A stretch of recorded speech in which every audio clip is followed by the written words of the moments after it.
Assalamualaikum warahmatullahi wabarakatuh. Kami dari kelompok 10 akan mempresentasikan tentang sistem imbalan berdasarkan keterampilan dan pengetahuan. Saya akan memperkenalkan nama anggota terlebih dahulu. Yang pertama ada Bina Setia, yang kedua ada Pak Muhammad Silahudin, yang ketiga ada Cindy Septrianietri, yang keempat Fitri Ananda, yang kelima saya sendiri Zulfari Salsabila Utami. Yang pertama yaitu ada definition of compensation.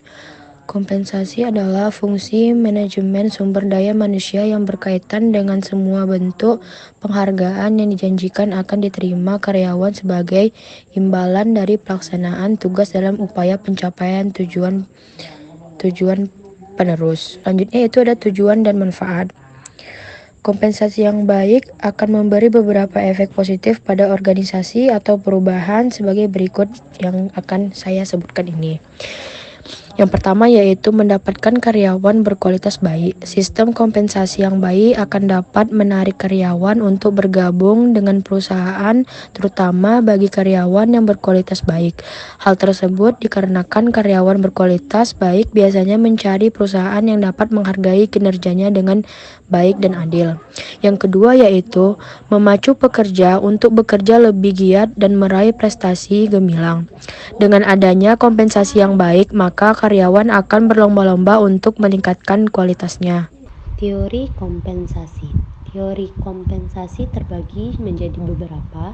Yang pertama ada teori kompensasi ekonomi pasar.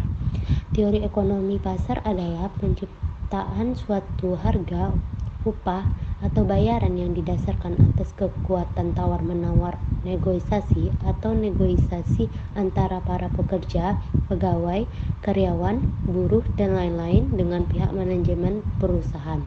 Yang kedua, teori kompensasi standar. Teori standar hidup adalah suatu sistem kompensasi di mana upah atau gaji ditentukan dengan menyesuaikan dengan standar hidup layak di mana para pekerja dapat menikmati hidup dengan damai, aman, tentram, dan sejahtera, mencakupi jaminan pensiun di hari tua, tabungan, pendidikan, tempat tinggal, transportasi, dan lain-lain. Yang ketiga, teori kompensasi kemampuan pembayaran. Teori kemampuan pembayaran adalah suatu sistem penentuan besar kecil kompensasi yang diberikan kepada para pekerja dengan menyesuaikan dengan tingkat pendapat dan keuntungan perusahaan. Faktor-faktor yang mempengaruhi imbalan. Yang pertama ada produktivitas. Ada perusahaan yang menentukan kompensasi berdasarkan pada produktivitas pekerjanya. Semakin baik atau tinggi produktivitas pekerja, maka akan semakin tinggi kompensasi yang diberikan. Yang kedua, kemampuan untuk membayar.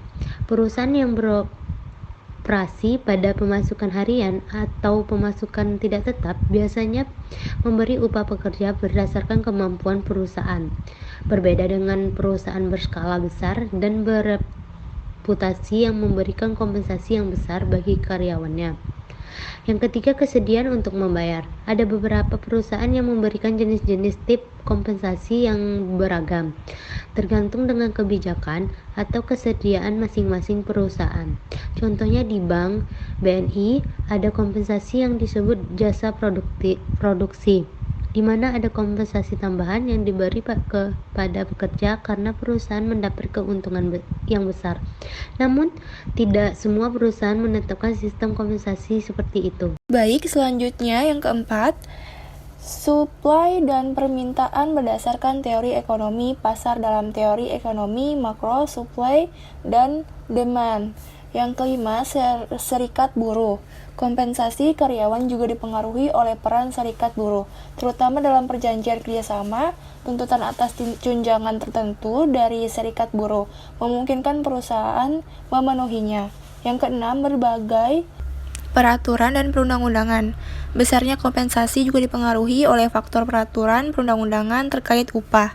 Selanjutnya, yaitu ada pertanyaan dari kelompok kami. Yang pertama, apa yang disebut dengan compensation?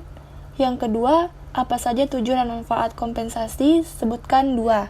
Yang ketiga, apa saja teori kompensasi? Kemudian sebutkan faktor yang mempengaruhi imbalan. Saya akhiri presentasi dari kelompok 10. Kurang lebihnya mohon dimaafkan. Wabillahi taufiq walhidayah. Wassalamualaikum warahmatullahi wabarakatuh.